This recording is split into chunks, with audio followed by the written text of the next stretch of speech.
لا تحبين رجلا مجنونا ترقدين معه حتى يتعب قلبك قليلا، تتوقفين لالتقاط أنفاسك فيسبقك، وتلاحقه عيناك حتى يدرك المجنون حين يلتفت خلفه أنك واقفة كنخلة شامخة تمدين غصنك نحوه، وسيظل للأبد يعود إليك كلما تعبت ليسحبك من يدك ويركض بك إلى قدركما معا.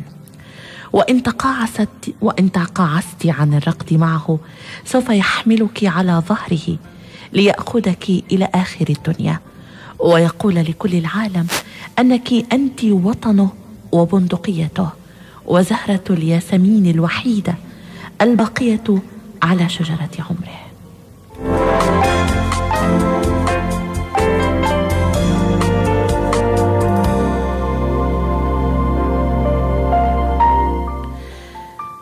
وتقول نبال قندس في ركن آخر من الكتاب: لكنني قررت أن أعيش لأن الموت المجاني لم يخترني بعد، ولأن فسحة الأمل ما زالت تلوح من بعيد، أن نهاية حكايتنا ربما لم تكتب حتى الآن.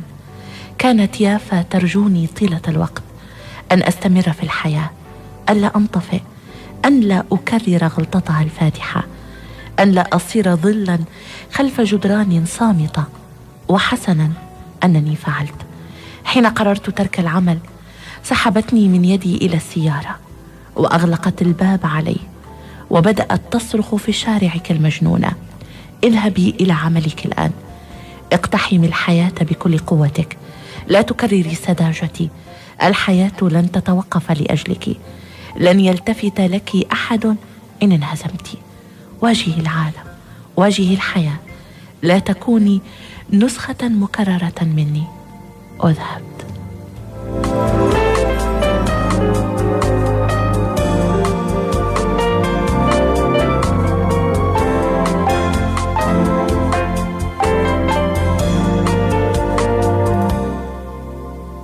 وفي اقتباس آخر تقول: لكل مدينة يا صديقي مطرها الخاص الذي يميزها عمن سواها، لكل مدينة شوارعها، صباحاتها، ياسمينها، رائحتها، وعشاقها المبللين بعطر السماء، لكل مدينة طقوسها الخاصة باستقبال الضيوف وتوديع المسافرين وضرب الأعداء، لكل مدينة مساجدها وكنائسها، صلواتها ودعواتها.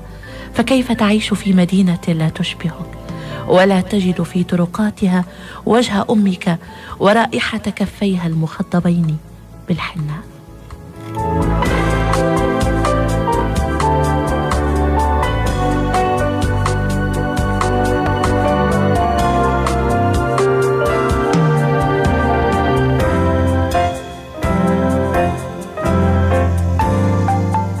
قلت لها: صباح الخير يا أنا، عليك أن تتذكري أنك لا تحتاجين رجلا ليكون صباحك مشرقا.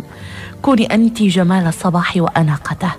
الصباح يشرق من عينيك البراقتين، أنت مشرقة بذاتك كالشمس، فلا تكوني قمرا ولا نجما يحتاج غيره ليضيء. ثم قلت بصوت لا يخلو من العلو: صباح الخير لكل نساء العالم، لمن تنتظر رجلا أحمق، لمن بللت وسادتها بالدموع الليلة الماضية، لكل من انتظرت صباح الخير من أحدهم. صباح الخير يا جميلات، صباح الخير لكل بيضاء حنطية وسمراء، لكل طفلة وصبية وعجوز، لكل موظفة وطالبة وأمية، لكل نقية وساحرة وعجوز شمطاء، لكل أم وأخت وابنة، لكل عزباء ومتجوزة، لكل أرملة ومطلقة. صباح الخير يا جميلات.